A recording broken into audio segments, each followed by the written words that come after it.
Hey, everybody, welcome to another episode of Wrong About Sports. I am still optimistic Chicago Bears fan, Brian McDaniel. And let's not get too excited, Vikings fan, Karla Bigham. And we And are we are wrong wrong about about sports. sports. Well, um, Carla, you were traveling abroad last week. Yes. I want to Yep. make sure to thank our resident Packer fan, Tony Chesick from the Yeah, MLBA, Tony's great. who very Tony's great. dutifully subbed in. But let's talk Vikings first. Well, it was a pretty big reversal from the Yeah. Seattle game to the Washington game, and JJ McCarthy looked serviceable. Yeah, I can't believe I stayed up till over later than 10:30 to watch that game from where I was last week. It was just pitiful. Commanders and Vikings did very well, 31 to nothing against them. Let's not get too excited. I believe the Commanders are a 3-9 team, but look, McCarthy was 16 for 23, 163 passing yards, three tutties, and also threw in 19 rushing yards. But here's the big thing: no interceptions. And so I think really what you saw this week was somebody who had a simpler plan, who was not overmanaged, not overcoached, got to do what he needed to do, and just balled. And I think it just shows you that. Now he was sacked 5 times. Even though he had a full healthy starting offensive line, I think you look at the targets he gave Addison, 7 targets. He had 4 receptions, 62 yards. The defense was stellar. I think they had a couple sacks, a couple interceptions, a fumble recovery. Harrison Smith actually did something. I Ooh, saw that. Yes, that that was was pretty. That was pretty. But I also think, again, I'm going to reiterate that it's better play calling. And so I give kudos to KOC, may have saved his job by adjusting, the play call and doing some introspect, if you will, on what's not going right and what's going wrong. I still don't think you should be calling plays. I think you should leave that up to the booth. But that's just my opinion on it. Of course, it's never good. But Jaden Daniels got hurt. He threw for about 78 yards and an interception, and then Marcus Mariota, there's a name from the past. yeah. Had 30 yards and an interception. But I think the bigger issue too is, uh, I think JJ McCarthy was always trying to get Justin Jefferson the ball, trying to force it to him. Darnold did the same thing. And I think they've got to stop using and executing those plays. And he's a distraction. And so it opens up your Addisons and your Nailers and your Aaron Jones and these people that really can move the ball. It's why you have dual triple threat offenses, if you will.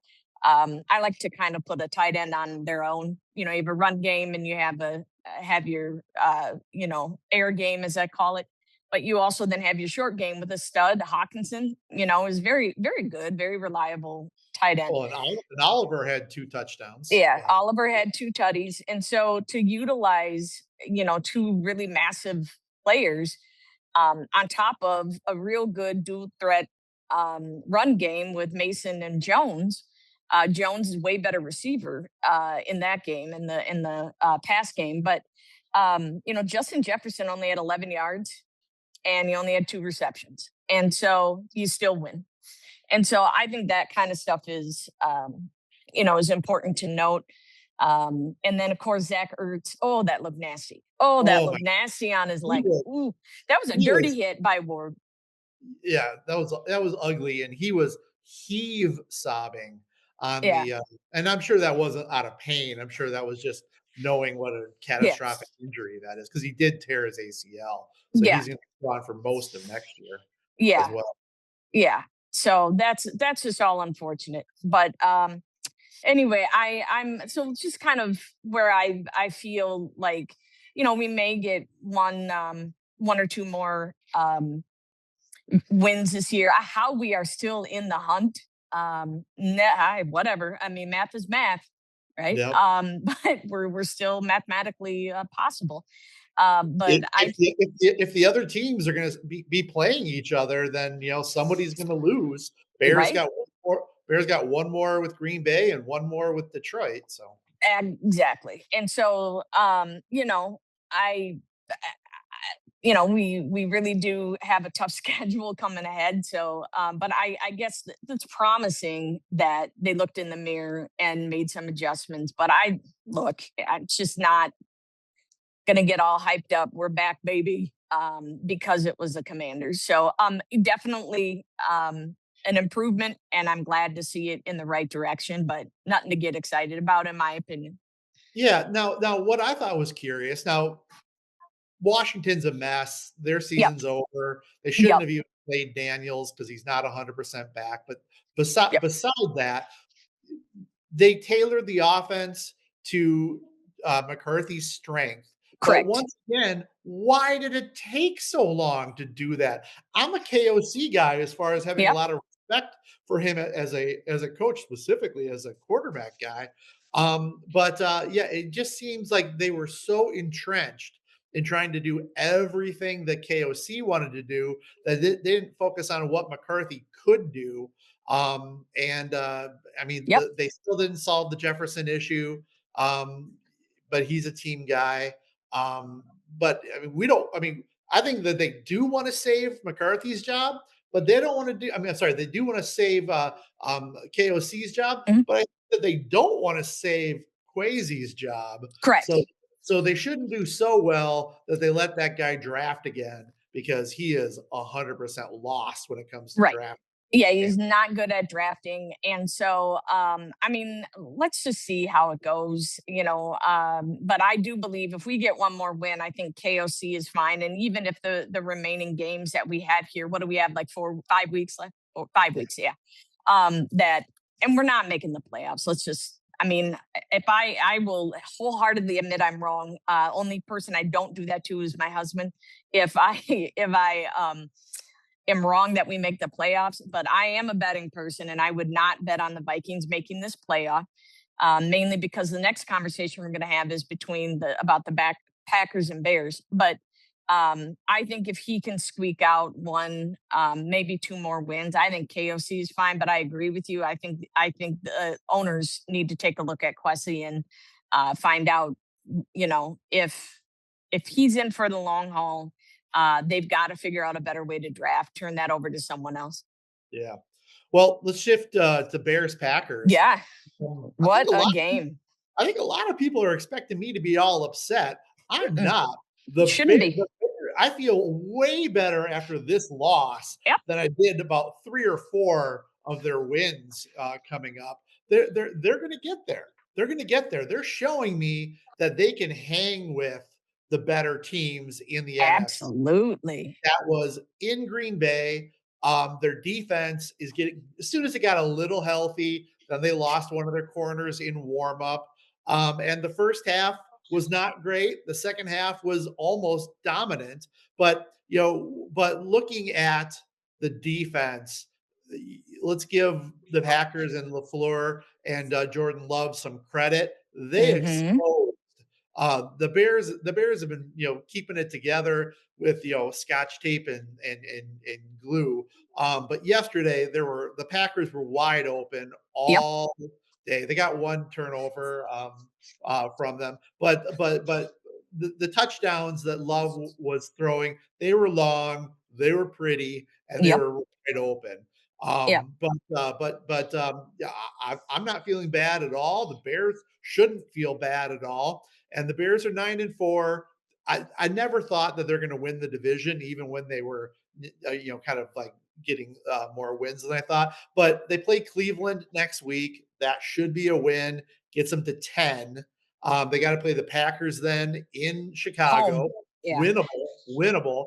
They got Detroit, who's Jekyll and Hyde. They got San Francisco who's playing really well.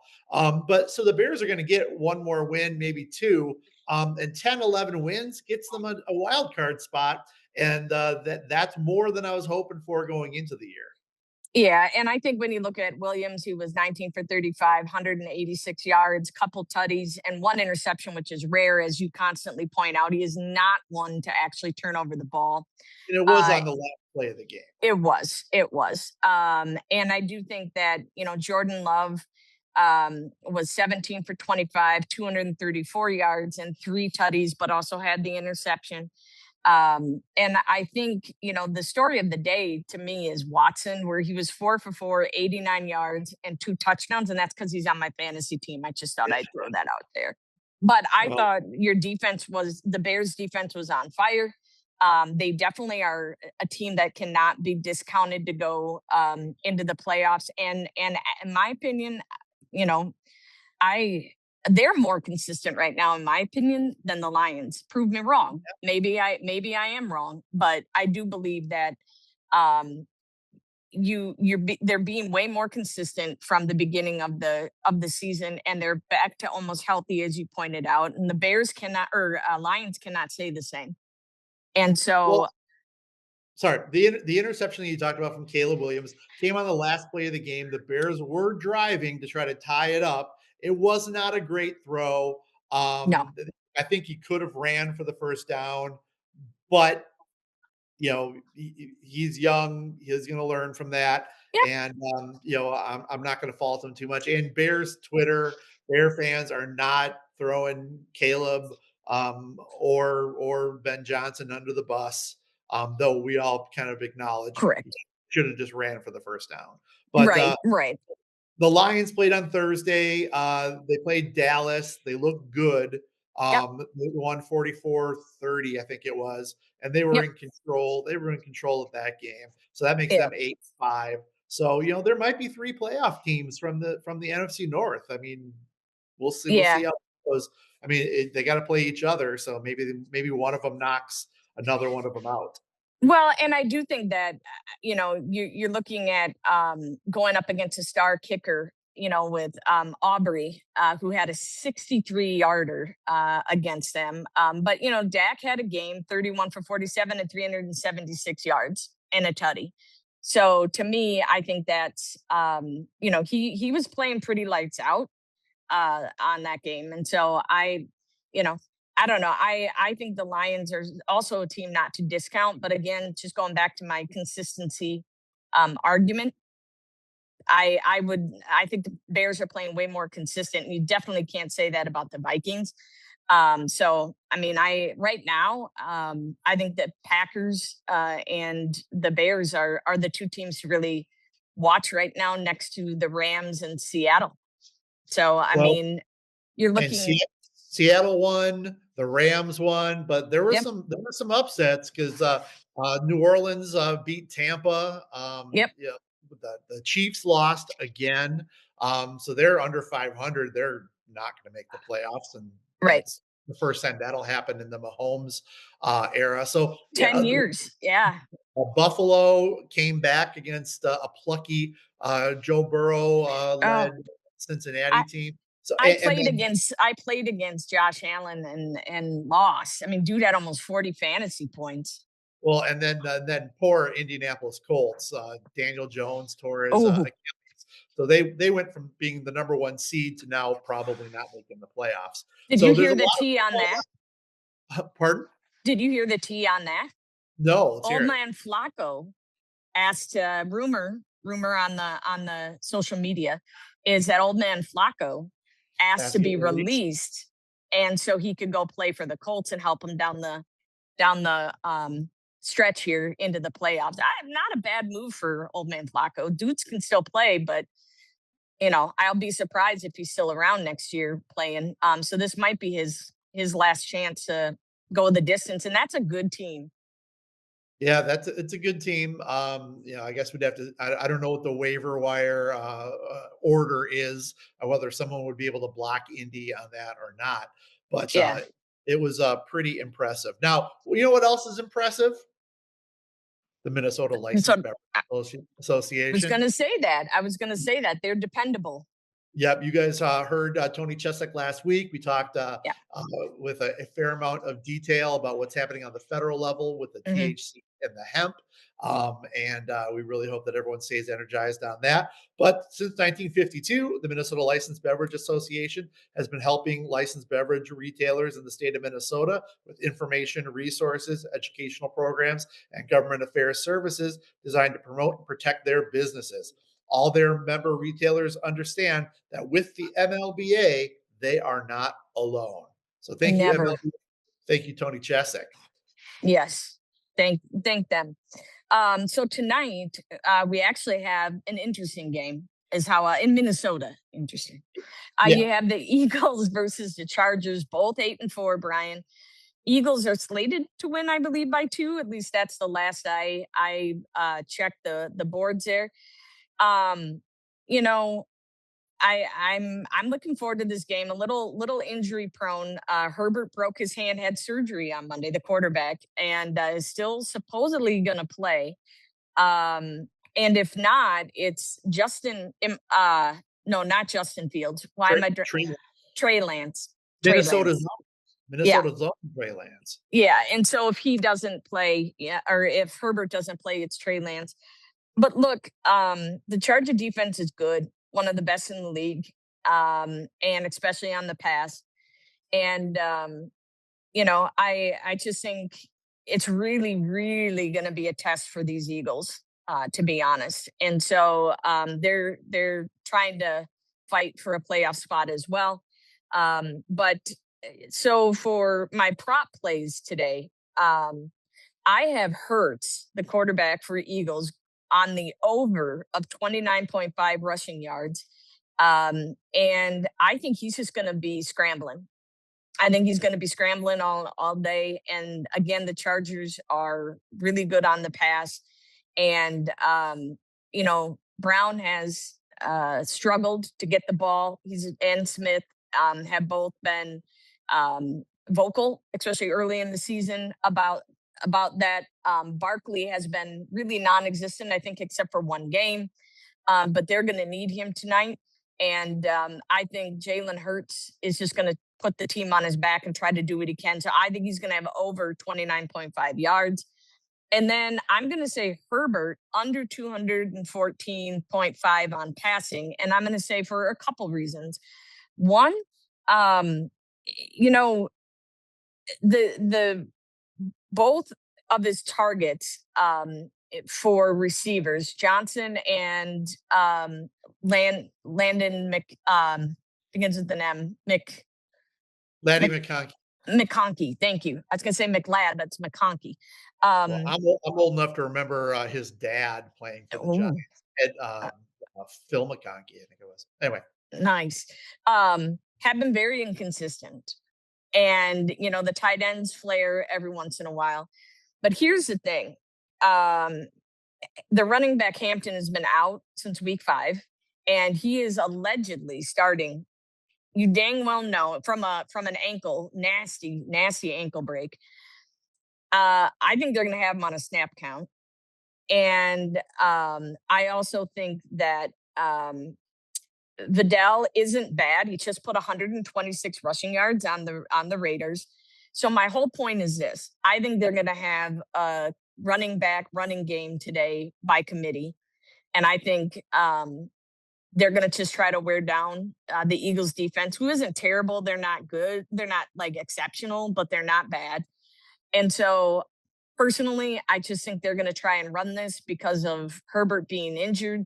And then I think they're going to try to slowly get Hampton back in the game. So that's why I think he's not going to have over 214.5 passing yards. well, and that's a good segue to my picks because my first prop play is Omarion Hampton. It's the over under 43.5 rushing yards. I do agree with you that they're going to have to run the ball a lot because of Herbert's injury, but Mhm. like you said, Kamal Kimmel Vidal has Mhm. been doing really well. So I think that it's going to be a 70-30, 60-40 Yep. split. So I'm actually taking the under on that Yep. with Hampton's rushing ability. Now with the Eagles, I mean the Eagles, they're Super Bowl champs, so you Mhm. can't count them out. But they're getting a little banged up on defense, and I have one dynasty league where I have AJ Brown, Barkley, and Hurts. So I'm a Mm. little Eagles. The team's good. I got a good team, but it's a Oh. little Eagles heavy. Um, but I think my second one is going to be Saquon Barkley, the running back for Philadelphia. The prop is 2.5 receptions. They're going to dump it off to him Yep. more than that. So he'll have at least three. So I feel pretty confident in those two prop bets. But it's going to be interesting because we really need to see what Eagles team shows Yep. up because they obviously have some locker room problems. They might have some coaching problems, and they have enough time to turn it around. But we've been talking about the Niners, and we've been talking about Seattle and LA and Chicago and Detroit and Green Bay, Tampa Bay, possibly. And at this point, the chairs are getting taken up. And Yep. If the Eagles are not going to get their act together, well, then they might be sitting home during the playoffs with the Chiefs. Yeah, no doubt. And I want to put a plug in. I don't know if you have HBO Max or Max, but Hard Knocks started last week, and it's the NFC East, all of the teams. So check it out. It's really good, and it highlights the Eagles and some of the stuff. And now, it's like a week behind. And so obviously the injuries that occurred to the Commanders who are in the NFC East are going to be highlighted in the next week or so. So check that out if you have HBO Max. Who do the Vikings have next week? Cowboys. Cowboys are hit and miss too, but Yep, their Cowboy defense, led by Matt Eberflus, Bears' former that's idiot right. coach. That's right. Yeah, so anyway, that'll be a good game as well. Right. Well, with that, with that, I am still hopeful Chicago Bears fan, Brian McDaniel. And let's not get too excited. It was a win against the 3-9 Commanders Vikings fan, Karla Bigham. And we are wrong about Wrong about sports. sports.